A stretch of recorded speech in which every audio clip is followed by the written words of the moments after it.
Welcome to Ipolo Namhla News Channel.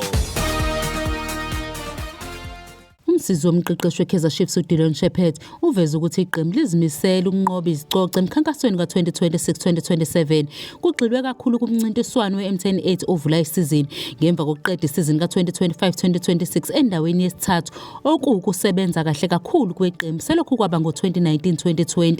uShepherd ugcizelela ukuthi iqembu lihlose ukwenza umthelelo osheshayo ngemuva kokuphuthelwa kulo mncintiswano we-M10 8 eminyakeni emibili edlule. Uchaze ukuthi kubalulekile ukuncintisana kuzona zonke izinhlangothi ephawula ukuthi i-M10 8 inikeza ithuba elihle kakhulu lokuthola indebe emidlalweni emine kuphela.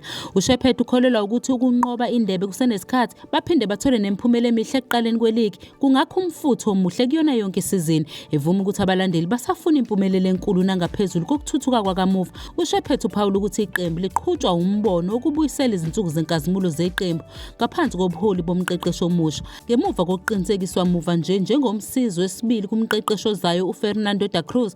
uShepherd uzwakalisa intshisekelo yakhe yokusebenzisana nethimba lezobuchwepheshe elisha. uphawula ukuthi njengabaqeqeshi bahlale befuna amathuba okufunda nokuthi ukhululekile ngekusasa ngenxa yolwazi lwakhe ekusebenzeni neqembu lokuqala ngaphansi kwabaqeqeshi abehlukene okwakamuva bekuwukusebenza noCedric Kaze noKhalid Ben Youssef. uShepherd ulindele ushintsho olubushelelezi futhi akalindele izinselele endimeni yakhe ayijwayele.